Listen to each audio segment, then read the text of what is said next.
ఇలా వీడియోలో చూపించిన మాదిరిగా ఇలా రెండుగా మలుచుకొని ఇలా నెక్ వరకు కట్ చేసుకోవాలి. ఇలా స్ట్రైట్గా కట్ చేసుకున్నాక మధ్యలో ఫోల్డింగ్ చేస్తున్నాను చూడండి, అక్కడ కూడా ఇలా చూసి కట్ చేసుకోండి. ఇప్పుడు దీని మధ్యలో కూడా సమానంగా చూసి ఇలా కట్ చేసుకోవాలి.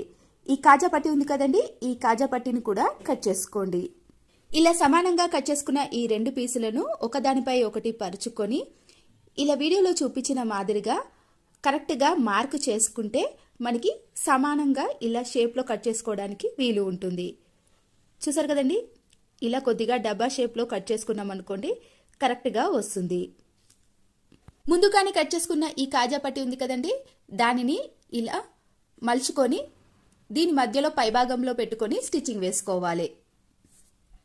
ఇలా 3 సైడ్ జాయింట్ చేసిన తర్వాత ఏదైనా నాప్కిన్ తీసుకొని దీనిని కూడా ఇలా కుచ్చులుగా మలుచుకొని ఇలా కట్ చేసుకున్న దీని మధ్యలో పెట్టుకొని ఇలా స్టిచ్చింగ్ చేసుకుంటే సరిపోతుంది. ఇది చూడడానికి కూడా చాలా అందంగా కనబడుతుందండి. మనము ఎక్కడైనా వాష్ బేసిన్ కాడ వేసామనుకోండి, హ్యాండ్స్ క్లీన్ చేసుకోవడానికి బాగుంటుంది. ముందుగా కట్ చేసుకున్న పాత బ్లౌజ్ ఉంది కదండి, ఇప్పుడు దానిని తీసుకొని ఇలా వీడియోలో చూపించిన మాదిరిగా నెక్ వరకు ఇలా కట్ చేసుకోవాలి. ఇలా పొడవుగా సమానంగా కట్ చేసుకున్నాక దీనిని ఇలా రెండు మడతలుగా మలుచుకొని మధ్యలో ఇలా ఒక స్టిచ్చింగ్ వేసుకోవాలి. చూసారు కదండి, ఇక్కడ ఒక స్టిచ్చింగ్ వేసుకుంటే మనకి అక్కడ జాయింట్ అనేది వస్తుంది. మళ్ళీ దీనిని కూడా ఇలా మడతగా మలుచుకోవాలి. ఇలా 2 సార్లు మలుచుకోవడం వలన మనకి లోపట ఇలా కాణాలు కాణాలుగా వస్తుంది. ఎక్స్ట్రా ఉన్న క్లాత్ను ఇలా సమానంగా కట్ చేసుకొని చివరి భాగంలో కింద ఇలా ఓపెన్గా ఉన్న దాంట్లో మనము స్టిచ్చింగ్ వేసుకోవాలి. చూసారు కదండి, ఇలా స్టిచ్చింగ్ వేసుకుంటే మనకి ఇలా 4 కాణాలుగా ఉండే పర్స్ అనేది రెడీ అయిపోతుంది. మనము దీంట్లో చిల్లర కాయిన్స్ని, నోట్లను, కీస్ని కూడా వేసుకోవచ్చు.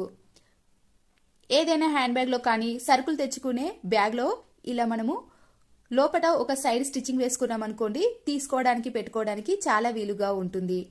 మనము చేతిలో పట్టుకోకుండా ఇలా అన్నిటినీ కూడా ఈ పర్సులో వేసుకున్నాం అనుకోండి, ఎక్కడికైనా ఈజీగా తీసుకెళ్లవచ్చు. ఇలా ఇంట్లో ఉండే పాత బ్లౌజ్లను వేస్ట్గా పారేయకుండా ఈ విధంగా మనం యూజ్ చేసుకోవచ్చు. ఈ టిప్స్ కానీ మీకు నచ్చినట్లయితే ఒక లైక్ చేయండి. ఇది యూస్ఫుల్ అనిపిస్తే మీ ఫ్రెండ్స్కి కానీ రిలేటివ్స్కి షేర్ చేయండి.